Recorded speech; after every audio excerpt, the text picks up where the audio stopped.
The doors to the combat arena opened with a hiss that echoed through the massive chamber. Every eye turned to watch the late arrival. Park Ji-woo stepped through the entrance, and immediately the whispers began. Her academy pressure suit was torn across the left side, exposing deep cuts that still oozed blood. The fabric hung in strips, revealing bruised skin underneath that had turned a sick purple-black color. Her face was worse. Swelling had nearly closed her left eye, and a gash across her cheekbone had been sealed with cheap medical gel that was already cracking. She walked with a limp, favoring her right leg. Her left arm hung strangely at her side, like it had been pulled from its socket and shoved back in without proper care. The arena fell silent for exactly 3 seconds. Then the laughter started. It began with Kolthor, a massive Vraxian who stood nearly 8 feet tall. His forearms crossed over his armored chest as he made a clicking sound deep in his throat. In Vraxian culture, this sound meant amusement at another's foolishness. The other Vraxian cadets joined him, their clicking filling the air like strange music. Velnus, a Silithian with silver scales and triple-jointed legs, began the verbal mockery. "Look, the soft skin still moves?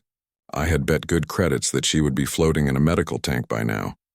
"Humans," another alien cadet said, this one from a species with too many teeth. "They are pretty to look at, like those glass sculptures in the museum. Beautiful but useless. Touch them too hard and they break into pieces." More laughter rippled through the assembled cadets. There were 60 of them in total, representing 40 different species from across the coalition. Only 3 were human. The other 2 humans, standing in the back, looked at Ji-woo with a mixture of concern and shame. They wanted to help her, but they were barely holding on themselves. Ji-woo said nothing. She walked forward, each step careful and measured. Small drops of blood fell from her torn suit to the polished metal floor, leaving a trail behind her like breadcrumbs in an old story. She did not look at the aliens who mocked her. She did not respond to their words. Her dark eyes stayed fixed on the far side of the arena, where the entrance to the trial course waited. From the observation deck high above, the instructors watched. Magistrate Thundar, the head combat instructor, shook his massive head.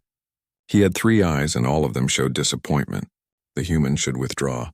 She will damage herself permanently if she attempts the course in this condition. Humans do not have regenerative capabilities like proper warrior species, added another instructor. If she tears those wounds further, they will take months to heal. Perhaps years. She should never have been accepted, a third instructor muttered. Humans are scientists and artists. They make beautiful music and interesting food. They should leave warfare to species bred for it. In the arena below, Ji-woo reached her assigned starting position. She stood on a circular platform marked with her identification number. Around her, the other cadets took their positions on similar platforms. They looked fresh and ready. Their suits were intact. Their bodies showed no damage. Many of them had natural armor or healing factors that made the previous trials simple exercises. The final trial was called the Trials of Ascension. Every cadet had to face it to graduate from the Galactic Military Academy. The trial was simple in design, but brutal in execution. Each cadet would enter a separate course filled with obstacles designed to test everything they had learned. Combat simulations, gravity wells, electromagnetic barriers, spatial puzzles, and endurance challenges. The course adapted to each species, creating custom challenges based on their strengths and weaknesses. Most cadets completed the course in 96 hours. That was 4 full days of constant movement, fighting, and problem-solving with only brief rest periods built into the course itself. Failure to complete the course meant expulsion from the academy and permanent marking as unworthy. No second chances. No retests. Ji-woo had 72 hours to complete her course. 3 days. The Academy's medical AI had calculated that her injuries would slow her by at least 30%. To account for this, they had shortened her time limit. It was supposed to be fair. It was supposed to give her an equal chance. It was supposed to be impossible. The voice of Commandant Torvakis boomed through the arena speakers. He was the supreme leader of the Academy, a being who had commanded fleets in 3 major wars. His species had skin like stone and eyes that glowed with inner fire. Cadets of the Galactic Military Academy, you stand at the final barrier between you and your service to the Coalition Defense Force. Beyond those doors lies the measure of your worth. You will face pain. You will face fear. You will face the limits of your body and mind. Those who emerge victorious will join the greatest military force in known space. Those who fail will return to their homes and live with the knowledge that they were not enough. The commandant paused. The silence was heavy. You have trained for this moment for 2 standard years. You have learned combat from 40 different species. You have studied strategy and tactics. You have pushed your bodies to their breaking points. Now you will discover if all of that was sufficient. Remember this. The course does not care about your feelings. It does not care about your pain. It measures only results. Enter the course when your platform activates. May your ancestors watch over you. The speech ended. One by one, the platforms began to glow. When a platform glowed, that cadet would step through the door to their personal course. The doors were not physical. They were spatial warps that transported each cadet to a separate dimensional pocket where their trial waited. Jiwoo watched as the other cadets began to disappear. Kolthor was third to go. Before he vanished, he looked directly at Jiwoo and made a gesture with his upper right arm. In Vraxian culture, it meant you are already dead. Then he was gone. Velnus went next. She did not even look at Jiwoo. To Silithians, acknowledging the weak was considered wasteful. More cadets disappeared. The arena slowly emptied. Jiwoo's platform had not activated yet. She stood and waited. Blood continued to drip from her wounds. Her breathing was shallow because deeper breaths made her ribs grind together in a way that sent white sparks across her vision. In the observation deck, one of the instructors checked the computer. The human's platform is scheduled last. The AI wanted to give her maximum rest time before entry. Pointless kindness, Magistrate Thundar said. Rest will not repair her injuries. She needs a medical team, not a trial. Finally, Jiwoo's platform began to glow with soft blue light. The spatial warp appeared before her, looking like a vertical pool of rippling water. Through it, she could see nothing but darkness. She took one step forward, then another. The pain in her leg was sharp, but she had learned to breathe through it. 4 steps 5, she reached the warp. Behind her, the observation deck fell silent. Every instructor stopped their conversations. They all watched the small human female with her broken body and her bleeding wounds. Jiwoo did not hesitate. She stepped through the warp and vanished. The moment she was gone, Magistrate Thundar spoke quietly. Set the medical extraction team on standby. She will signal for rescue within the first 12 hours. No human has ever lasted longer while injured. But he was wrong. He did not understand humans yet. None of them did. On the other side of the warp, Jiwoo opened her eyes to see her trial course stretching before her. It went on forever, disappearing into the distance. The first obstacle was already visible. A field of gravitational distortions that would pull and push her body in random directions. She checked her time display. 72 hours, 4,320 minutes. She had counted them all while waiting. Jiwoo began to walk forward into the course. Her wounds screamed. Her body begged her to stop. She ignored both and kept walking. The gravity field hit Jiwoo like invisible hands trying to tear her apart. 1 second she weighed nothing, floating helplessly in the air. The next second she weighed 3 times normal, crashing to the ground hard enough to knock the air from her lungs. Her injured ribs protested with fresh pain that made her vision go white at the edges. She forced herself to breathe. In, out, in, out. The pain did not matter. Pain was just information. Her body was telling her she was damaged. She already knew that. As she crawled through the gravity field, her mind went back to the beginning. She remembered the day she had arrived at the academy 2 years ago. She had been so proud, so determined. The shuttle had landed on the academy station, and she had stepped out with 40 other new cadets. Most of them were larger than her. Some were much larger.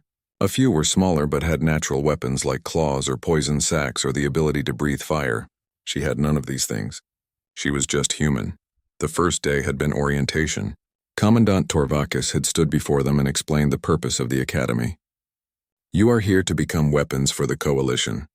Not soldiers, not warriors' weapons. We will sharpen you until you cut. We will temper you until you are unbreakable. Those who cannot endure this process will leave. There is no shame in knowing your limits. There is only shame in pretending you have none. That same day they had attended their first xenobiology class. Professor Yulmir was a being made mostly of tentacles and eyes. He had floated at the front of the classroom and projected images onto the wall behind him. Today we discussed the biological limitations of different species, he had announced. Understanding what your body can and cannot do is essential for survival. We will begin with the newest species to join our academy, the humans. An image of a human body appeared on the wall. It rotated slowly, showing all angles. Professor Yulmir had pointed with one tentacle at different parts. Observe the human circulatory system. One heart, single point of failure. Most coalition species have 3 or more hearts with redundant systems. If a Vraxian loses one heart in combat, they continue fighting. If a human loses their heart, they die in minutes. He moved his tentacle to the skin. Human skin. Approximately 2 millimeters thick. No scales, no natural armor, no mucus layer for chemical protection. A blade that would scratch a Vraxian will slice a human open. A fall that would bruise a Silithian will break human bones. The lecture had continued. Each point made humans sound weaker, more fragile, less suited for combat. Humans require 8 hours of sleep per day. Most species need only 4 or less. Humans must eat constantly to maintain energy. Their healing factor is primitive, taking weeks to recover from wounds that other species heal in days. Their senses are limited. Their strength is below average. Their speed is below average. A Vraxian cadet had raised one of his 4 arms. Professor, why are humans even allowed in the academy if they are so defective? Professor Yulmir had paused. An excellent question. The answer is political. The human government requested that some of their people be allowed to train here as part of their integration into the coalition. We accepted 3 humans this year as a diplomatic gesture. Think of them as exchange students. They will learn what they can, then return home to safer positions. Jiwoo had sat in that classroom and said nothing. She had felt the eyes of other cadets on her. She had heard the whispers. Defective, weak, diplomatic gesture. That night she had gone to her quarters and looked at the picture she kept of her brother. Park Dae-hyun? He had been a shuttle pilot for the coalition, one of the first humans to serve in an active role. His smile in the photo was wide and proud. He had died 6 months before Jiwoo entered the academy. His ship had suffered a malfunction during a routine supply run. The investigation had revealed sabotage. Someone had tampered with the navigation systems. The inquiry had questioned his crewmates, all aliens, and found nothing conclusive. But Jiwoo had read the transcripts. She had seen the comments. Humans should not be flying our ships. They are too slow to react in emergencies. I told them a human pilot was a risk, but they did not listen. This is what happens when we let defective species handle important work. Her brother had burned up in Atmo because someone decided his human life was worth less than making a point. The gravity field finally ended. Jiwoo dragged herself out the other side and checked her timer. 12 hours had passed. She had made it through the first obstacle. Her wounds had reopened during the crawling. Fresh blood soaked her suit. The next section was a puzzle chamber. She had to manipulate holographic controls to unlock the door. The controls required fine motor skills and problem solving. This should have been one of the easier sections for her. Humans were good at puzzles, but her hands were shaking from pain and exhaustion. Her fingers kept slipping on the holographic buttons. It took her 6 hours to complete a puzzle that should have taken 2. 18 hours total now. She was behind schedule. Up in the observation deck, the instructors monitored her progress. Magistrate Thundar watched her vitals on the screen. Heart rate elevated, blood pressure dropping, core temperature below optimal. She is deteriorating. Should we extract her? Asked another instructor. She has not signaled for extraction. We cannot remove her unless she requests it or unless her vitals reach critical levels. They will reach critical levels. Look at her. She is bleeding in multiple locations. Magistrate Thundar said nothing. He had seen many cadets fail over his years at the academy. Most quit when the pain became too much. Some quit when they realized they could not win. A few quit simply because they lost hope. He expected the human to quit soon. It was the logical choice. Inside the course, Jiwoo entered the next section. This was a combat simulation. Holographic enemies appeared around her, programmed to fight using techniques from various species. She had to defeat or avoid them to proceed. The first enemy was a Vraxian combat simulation. It was huge and fast and had 4 arms that could strike from multiple angles. Jiwoo was supposed to use her training to outmaneuver it. But with her injured leg and damaged ribs, she could barely move. The holographic Vraxian struck her in the chest. It was set to training level, so the impact was not lethal, but it still felt like being hit by a ground vehicle. Jiwoo flew backward and hit the wall. Her vision filled with stars. She pushed herself up. The Vraxian advanced. It struck again. She tried to dodge but was too slow. The fist caught her shoulder and spun her around. Pain. So much pain. Jiwoo's mind went somewhere else. She remembered her brother's funeral. It had been small. Just family. The coalition had sent an official to express their regrets. The official had been a tall alien with blue skin and no mouth, speaking through a translation device. Your brother served with honor. His death is regretted. The coalition values all its members equally. Lies. Pretty lies told to grieving humans to make them feel better. After the funeral, Jiwoo had made a decision. She would join the academy. She would become stronger than her brother. She would prove that humans belonged in the coalition military. She would make sure that no one could ever say humans were too weak to matter. That memory gave her strength now. The holographic Vraxian came at her again. This time Jiwoo did not try to dodge. She stepped into the attack and went low. The Vraxian's combat programming expected her to retreat. It did not expect her to attack. She struck at the hologram's knee joint with her good arm. The sensors registered the hit. The Vraxian stumbled. Jiwoo pressed the advantage. She was slower and weaker, but she was also smaller. She got inside its reach where its long arms were less effective. She fought dirty. She used her elbows. She used her head as a battering ram even though it made her dizzy. She ignored the pain screaming through her body. The holographic Vraxian finally fell. The simulation ended. Jiwoo collapsed to the ground, gasping. 24 hours had passed. She was 1 full day into the trial. She had completed maybe 1/4 of the course. In the observation deck, Professor Yulmir had arrived to watch. He looked at Jiwoo's progress and made a sound of surprise with his tentacles. Interesting. The human is still active. Barely. Magistrate Thundar said. Look at her vitals. She should be unconscious. But she is not, the professor said thoughtfully. Perhaps we do not understand human biology as well as we believed.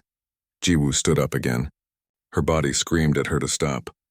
Every nerve she had was firing pain signals. Her brain was begging her to rest. She took 1 step forward. Then another. The next obstacle was visible ahead. It looked impossible. Everything looked impossible. She kept walking anyway. 56 hours into the trial, Jiwoo entered the close-quarters combat chamber. This was where most cadets lost the most time. The chamber was filled with automated combat drones designed to fight using the techniques of every major coalition species. Each drone had to be disabled or destroyed to proceed. Jiwoo could barely lift her left arm now. The shoulder had dislocated again during the last obstacle, a climbing section that had required her to pull herself up a 50-meter wall. She had done it with mostly one arm. Her teeth clenched so hard she had tasted blood from her gums. The first drone activated. It was programmed with Vraxian combat protocols, large, aggressive, overwhelming force. It came at her like a freight train. In the observation deck, the watching instructors leaned forward. This should be the end. A fresh, healthy cadet would struggle against this drone. An injured human had no chance. But something had changed in Jiwoo's eyes. The pain was still there. The exhaustion was still there. But something else had awakened behind her dark eyes. Something cold and calculating and completely without fear. The drone swung at her with its heavy arm. Jiwoo did not try to block. She stepped into the swing and let it glance off her already injured ribs. The impact made her grunt, but she was inside the drone's reach now. She grabbed its sensor cluster with her good hand and yanked. The drone tried to shake her off. Jiwoo held on. Her injured arm hung useless at her side, but she did not need it. She braced her feet against the drone's chassis and pulled harder. Something in her shoulder tore. She ignored it. The sensor cluster came free. The drone went into emergency shutdown. Jiwoo dropped to the ground. She did not celebrate. She did not rest. She immediately turned to face the next drone. This one was programmed with Silithian combat techniques, fast, precise strikes aimed at vulnerable points. It came at her like a silver blur. What Jiwoo did next made every instructor in the observation deck go silent. She broke her own left thumb. She grabbed it with her right hand and simply snapped it backward. The pain was incredible, but now her hand was narrower. When the Silithian drone tried to grab her wrist in a joint lock, her hand slipped free. The drone's programming had not accounted for a fighter who would deliberately break their own bones. While the drone reset its attack pattern, Jiwoo struck. She used her head as a weapon, slamming it into the drone's main processor. Her vision went white. She hit it again. And again, the drone fell. What is she doing? one instructor whispered. Magistrate Thundar could not answer. He was watching something he had never seen in 30 years of running these trials. The human was fighting in a way that made no sense. She was not trying to avoid damage. She was not trying to preserve herself. She was treating her own body as just another weapon to be used and discarded. The third drone activated. This one was even faster. It was programmed with combat techniques from a species known for their speed and precision. The drone should have been able to strike Jiwoo a dozen times before she could react. But Jiwoo was not trying to be faster. She was doing something the drone could not predict. She was making herself unpredictable by being willing to take damage that no rational fighter would accept. She bled onto the floor, making it slippery. When the drone stepped in her blood, its traction failed. Jiwoo took advantage of that split second. She had no weapons, so she used her knees, her elbows, her forehead. Every part of her body became a weapon. The drone fell. Then another. Then another. In the observation deck, Professor Yulmir was pulling up files on his datapad. His tentacles moved frantically across the screen. "I am reading something," he said. "Human history files. There are accounts here of human warfare tactics that I did not include in my lectures." "What kind of tactics?" asked Magistrate Thundar. "Disturbing ones. Humans have a hunting technique they used on their homeworld before they developed advanced technology. They would chase prey animals for days. The prey would run until their hearts exploded from exhaustion. The humans would just keep walking. They called it persistence hunting. That is not possible. No species can run until their heart fails. Every species except humans, Professor Yulmir said quietly, because humans can decide to override their survival instincts.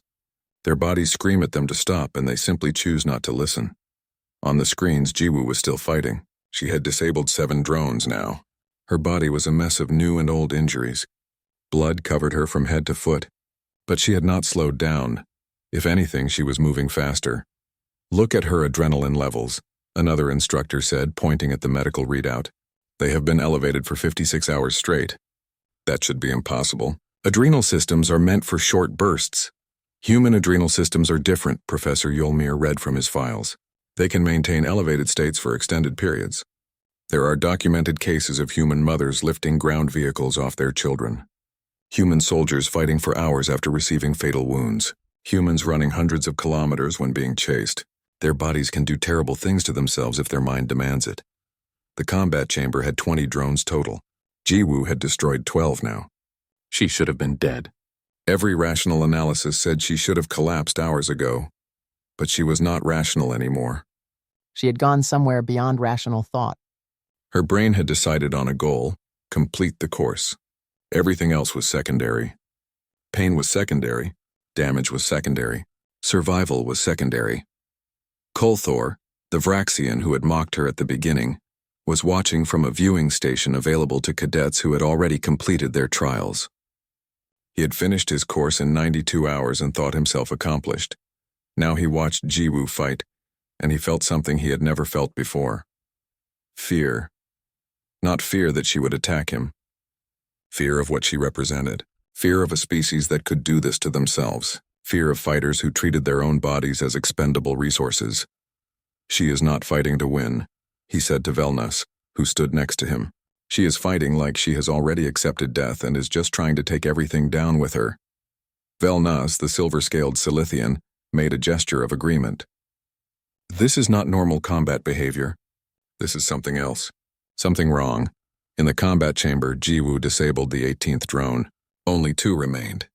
Her left arm was completely useless now, hanging at her side. Her left eye had swollen shut. She was breathing in short, sharp gasps because deeper breaths made something grind in her chest that felt like broken glass. The 19th drone came at her. She met it head-on. No strategy. No clever tactics. Just brutal forward momentum. The drone struck her in the ribs. Something cracked. Jiwoo made a sound that was half scream, half battle cry. She grabbed the drone's arm and twisted. Her strength should not have been enough. But she was using muscles past their safe limits. She was burning through energy reserves that should have been saved for survival. The arm came off. The drone stumbled. Jiwoo hit it with the severed arm until it stopped moving. 1 drone left. The final drone was the largest. It was programmed with techniques from the Krellian species, who were known as the best fighters in the coalition. This drone had defeated many cadets over the years. It was smart, adaptable, and overwhelming. Jiwoo looked at it with her one good eye. Blood dripped from her face. Her breathing sounded wet and wrong. The drone analyzed her. According to its programming, she should retreat or request extraction. Her vital signs were critical. She was operating at 15% capacity, but Jiwoo did not retreat. She advanced. The drone struck her with a combination that should have ended the fight. 3 hits to her center mass. Jiwoo took all 3 and did not fall. She grabbed the drone and held on. The drone tried to shake her off. She would not let go. Her fingers locked around its chassis like she had become part of it. The drone increased power. It spun. It struck at her with all its limbs. Jiwoo held on. Her mind was somewhere far away now. She was thinking about her brother, about all the humans who had been told they were not good enough, about every alien who had looked at her species and seen weakness. She thought about all of this and she held on. Something in the drone's power system overloaded from the sustained struggle. It began to smoke. Emergency protocols activated. The drone tried to shut down safely. Jiwoo did not let go until it was completely dead. Then she collapsed. In the observation deck, complete silence. Every instructor, every monitoring technician, every observer sat frozen. Magistrate Thundar finally spoke. How long was she down? The technician checked. 43 seconds. She is getting up again. And she was. Jiwoo pushed herself to her feet one more time. The combat chamber was complete. The exit door had opened. She limped toward it. Behind her, 20 destroyed drones lay in pieces. The floor was covered in her blood. She walked through the door to the next section. 60 hours had passed. She had 12 hours left to complete the remaining obstacles. No one thought she would make it. But no one dared to say it out loud anymore. At hour 68, Jiwoo entered the final section of the trial course. It was called the Gauntlet of Champions. The massive chamber stretched out before her, easily the size of a combat stadium. Holographic projectors lined the walls, ready to generate the greatest challenge any cadet would face. Most cadets tried to survive this section by running and hiding. The goal was simple. Last for 4 hours while holographic versions of the Academy's most legendary graduates hunted you. These were not simple drones. These were perfect recreations of real fighters, complete with their actual combat recordings and tactical patterns. The average cadet faced 3 opponents and spent most of the time avoiding direct combat. Smart cadets used the environment, created distance, and outlasted the time limit. Jiwoo had 4 hours left in her entire trial. She needed to complete this section and exit the course before time expired. There was no room for playing it safe. The holograms activated. 3 figures materialized in front of her. The first was a legendary Vraxian general who had won 17 major battles. The second was a Silithian assassin, who held the record for most confirmed eliminations in Coalition history. The third was a Krellian champion, who had never lost a single combat in 40 years of service. These were not training simulations. These were perfect copies of the deadliest fighters the Coalition had ever produced. In the Academy's main viewing hall, hundreds of cadets had gathered to watch. The final trial was always broadcast for educational purposes. The screens showed Jiwoo standing in the center of the arena, barely able to remain upright. Kolthor stood among the crowd. Next to him, Velnus made a gesture of respect for the dead. She fought well, but this is where it ends. No one can fight the champions while injured. She will signal for extraction now. But Jiwoo did not signal for extraction. She raised her one functioning arm and made a gesture. In the universal combat language used across the Coalition, the gesture meant one thing: come and get me. The holographic Vraxian general moved first. It was fast despite its size, closing the distance in seconds. Its forearms moved in a pattern that had destroyed armies. It struck at Jiwoo with overwhelming force. She did not try to dodge. She stepped into the attack. What happened next made the entire viewing hall go silent. Jiwoo fought like something that had forgotten it was supposed to fear death. The holographic general's fist passed through her torso. Holograms could not cause real damage, but the sensors registered where they would have hit. On Jiwoo's display, red markers appeared showing simulated wounds. She ignored them. In a real fight, that blow would have shattered her spine. But this was not a real fight. This was a test of skill and tactics. The holograms could not actually kill her, so she fought as if she could not be killed. She moved through the general's attacks like they were just light and air. She went for targets that required her to expose herself completely. She attacked with a ferocity that the general's programming had never encountered. The general was programmed to fight warriors who wanted to survive. It had no response for a fighter who treated survival as optional. In the viewing hall, a young cadet from a species with 6 legs made a sound of distress. What is wrong with it? Why does the human not protect itself? An older cadet, one who had studied human culture, answered quietly. Because it has decided that completing the course is more important than staying alive. Humans can make that choice. Their brains allow them to override survival instinct. That is insane. Yes, that is the point. On the screen, Jiwoo had forced the holographic general into a position where its size worked against it. She was too close for its long arms to be effective. She struck at vulnerable points that the general had to protect. When it tried to create distance, she followed. The general's programming made a tactical assessment. This opponent is suicidal. Disengage and regroup. But disengaging meant showing its back. Jiwoo took advantage. She struck the hologram in the back of the knee joint. The sensors registered a critical hit. The general stumbled. In real combat, a Vraxian would have recovered instantly. But the simulation was designed to be fair. If a real opponent landed that hit, it would cause that effect. The general went down. One opponent defeated. The Silithian assassin came at her next. It was faster than anything Jiwoo had ever faced. Its strikes were surgical, aimed at nerve clusters and vital points. Each attack was designed to disable with minimal effort. Jiwoo could not match its speed, so she did not try.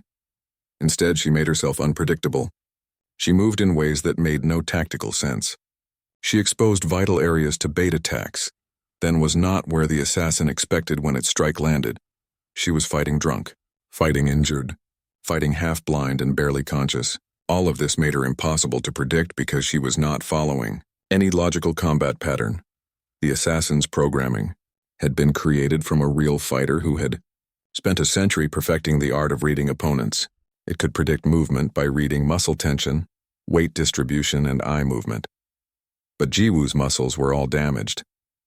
Her weight distribution was wrong because of her injuries. Her eye was swollen shut. All the assassin's advantages became useless. The fight continued for what felt like hours but was only minutes. Finally, Jiwoo caught the assassin with a wild strike that should not have worked. The hologram went down. 2 defeated. The Krellian champion remained. It stood perfectly still, analyzing her. This hologram was different from the others. It was programmed with the memories of a fighter who had never lost, because it knew when to fight and when to wait.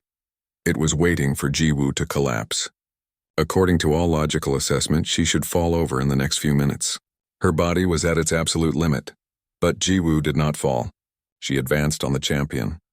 The champion moved to meet her. The fight that followed was brutal and short. The champion was technically perfect. Every movement was exactly correct. Every strike was precisely calculated. Jiwoo was none of these things. She was a mess of pain and damage and stubborn refusal to quit. She fought like a wounded animal. She fought like someone who had already died and just had not fallen down yet. She fought like a human. The champion's perfect technique meant nothing against an opponent who was willing to take 3 hits to land 1. Jiwoo traded damage for position. She sacrificed her body to gain advantage. The champion fell. In the viewing hall, someone screamed. It was a young Vraxian cadet who had been laughing at Jiwoo just days before.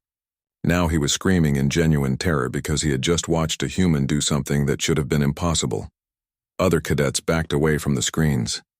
Some covered their visual organs. A Silithian vomited their biomass onto the floor, which was their species' fear response. "Turn it off," someone said. "Please turn off the feed," but the feed stayed on. Academy regulations required the trial to be shown completely. On screen, Jiwoo stood among the 3 defeated champions. The exit door had opened. The gauntlet was complete, but something was wrong with her. The cameras showed her face in close detail. Her expression was blank, empty. Her eyes looked at nothing and everything. Kolthor, watching from the crowd, felt his combat instincts screaming at him. Those instincts had been honed over millions of years of Vraxian evolution. They told him when to fight and when to run. Right now they were telling him to run, but there was nowhere to run from. Jiwoo was not in the room with him. She was on a screen. She was in a trial course. She could not hurt him, so why was he afraid? Velna spoke in a whisper. The human has stopped thinking.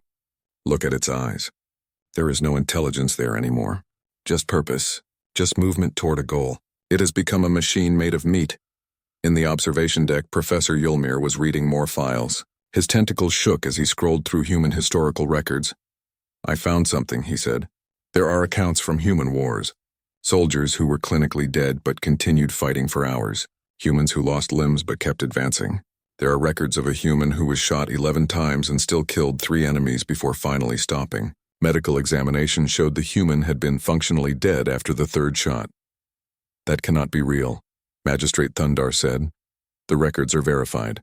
Humans have something their researchers call second wind or breaking through the wall. Their bodies have fail-safe systems to prevent death from overexertion. But their minds can override these systems. They can force their bodies to continue past the point where they should have shut down. On the screens, Jiwoo walked toward the final exit. She had 71 hours and 43 minutes on her timer. 17 minutes remained. She had completed the impossible course with time to spare. She took 3 more steps toward the exit. Then her legs failed. She went down hard, face first onto the metal floor. She did not move. The screens showed her vital signs. Heart rate dropping. Blood pressure critical. Core temperature too low. Medical teams rushed to extract her. In the viewing hall, complete silence. No one cheered. No one celebrated the completion of a trial. They all just stared at the screen showing the broken human body being loaded onto a medical transport. Someone whispered the question everyone was thinking. What did we just watch? No one had an answer. Jiwoo woke up 3 days later.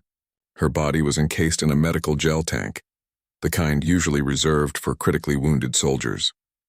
Tubes ran into her arms, feeding her nutrients and medication.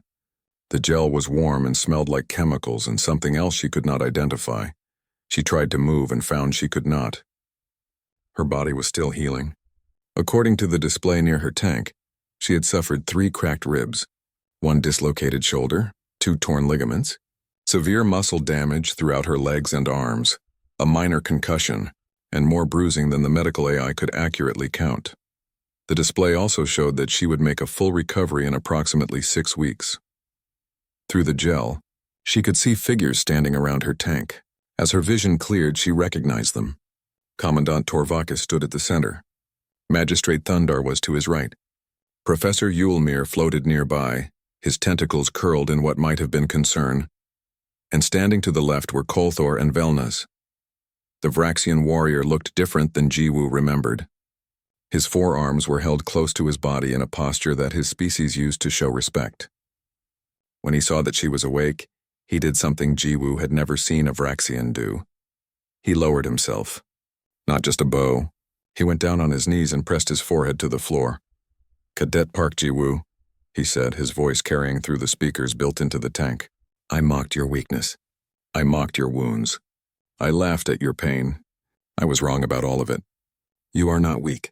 You are the most terrifying thing I have ever witnessed. Velna stepped forward. The Silithian scales had lost some of their shine, which happened when her species experienced deep shame. We thought you would break like glass. We did not understand that breaking is a choice for humans. We did not understand that you can simply refuse. Jiwoo tried to speak, but her throat was too dry. A medical drone adjusted something on her tank and suddenly she could talk. Her voice came out rough and scratchy. I did not refuse to break. I broke in 100 different places. I just did not stop. Commandant Torvakis stepped closer to the tank. His stone-like face was impossible to read, but his glowing eyes seemed troubled. Cadet Park Jiwoo, you have completed the trials of Ascension. Your performance has been recorded and verified. By all standards, you have earned your place in the Coalition Defense Force. He paused. However, your performance has created a significant problem for this academy, and for the Coalition as a whole. Jiwoo waited. She felt very tired. We designed these trials to test the limits of warriors, the Commandant continued. The trials push cadets to their breaking points to determine their maximum capability. This has worked for every species we have tested for 200 years. But you have no breaking point. Or rather, your breaking point is death itself, and you are willing to reach it to achieve your objectives. Professor Yulmir's tentacles moved in an agitated pattern. We have been analyzing your performance and comparing it to human historical data. What we thought was recklessness was actually standard human combat behavior. Humans routinely ignore injuries that would incapacitate other species. You have documentation of humans fighting with broken bones, severed limbs, and fatal wounds. Your species treats your own body as just another expendable resource. Magistrate Thundar spoke next. His voice was quiet, almost gentle. I have fought in 3 major wars. I have commanded armies and seen planets burn. I thought I understood what warriors were capable of. But watching you complete that trial while your body was destroying itself from the inside taught me something terrifying. You humans are not stronger than us. You are not faster or tougher. But you can decide that pain does not matter. And then your body obeys that decision even if it kills you. This makes you either the perfect soldier, Commandant Torvakis said, or the most dangerous beings in the galaxy. The room was quiet for a long moment. Jiwoo floated in her medical gel and thought about what they were saying. She thought about her brother. She thought about all the humans who had been told they were not good enough. Permission to speak, sir, she said. Granted. Humans are not dangerous because we do not feel pain. We feel all of it. Every injury, every wound. We feel fear too. We feel exhaustion and doubt and the urge to quit. She took a breath. The gel made it feel strange. But we are also the species that survived ice ages and predators and diseases that should have killed us all. We survived because when everything told us to give up and die, we decided not to. That is what makes us human. Not strength, not toughness. Just stubborn, stupid refusal to accept that something is impossible. She looked at Kolthor, still kneeling by her tank. You did not mock me incorrectly. I'm weak compared to you. I am slower than Velnus. I am fragile compared to almost every species in this academy. But I am also willing to turn my weaknesses into weapons. I bled on the floor to make it slippery. I broke my own thumb to escape a hold. I used my injuries as bait to create openings. Your brother, Professor Yulmir said suddenly. Park Dae-hyun. We found his service record. We found the investigation into his death. We found the testimony from his crew. Jiwoo felt something cold settle in her chest. And? The investigation concluded there was insufficient evidence of foul play. But after watching your trial, we looked again at the data with new understanding. Your brother's ship suffered a critical malfunction. According to the flight recorder, he had 17 seconds to evacuate to an escape pod. Instead, he spent those 17 seconds manually adjusting the ship's trajectory so it would crash in an empty area instead of the populated outpost below. The professor's tentacles curled tightly. 17 seconds. Any other species would have used that time to save themselves. Your brother used it to save others. He died on impact. 4,000 people in that outpost lived. Tears mixed with the medical gel around Jiwoo's eyes. She had not known that. The official report had just said there was a malfunction, and her brother had died. They had not told her family about the rest. We owe your brother an apology, Commandant Torvakis said. We owe your entire species an apology. We treated humans as curiosities, as diplomatic gestures. We did not understand what you actually are. He straightened to his full height. I am issuing new directives to the Coalition Defense Force Command. Humans are being reclassified from Category 4 Marginal Combat Utility to Category X. What is Category X? Jiwoo asked. Category X is reserved for species that represent existential-level capabilities. It means that humans are now considered among the most dangerous military assets in known space, not because of superior technology or physical ability, but because you represent an unpredictable factor that can override logical combat assessment. Velnus made a sound of agreement. When we fight humans now, we will never know if we have truly won until you are confirmed dead. Because you might decide to keep fighting even when you should be dead. This is terrifying in ways I cannot fully express. Kolthor finally raised his head from the floor. I have fought many battles. I thought I was a warrior. But after watching you, I understand the difference. I fight until it is no longer logical to fight. You fight until it is no longer possible to fight. These are not the same thing. Jiwoo felt very tired. The medical display was alerting that her stress levels were rising. What happens now? Now you heal, Magistrate Thundar said. In 6 weeks you will graduate with your class. You will receive the same honors as every cadet who completes the trials, and then you will be assigned to the elite guard. Elite Guard?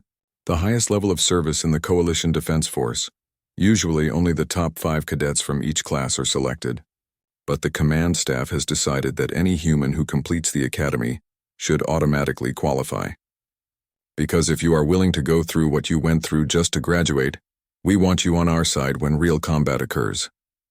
Commandant Torvakis pressed a button on his datapad. I am also recommending that the human government be contacted about expanding the number of human cadets accepted to the academy.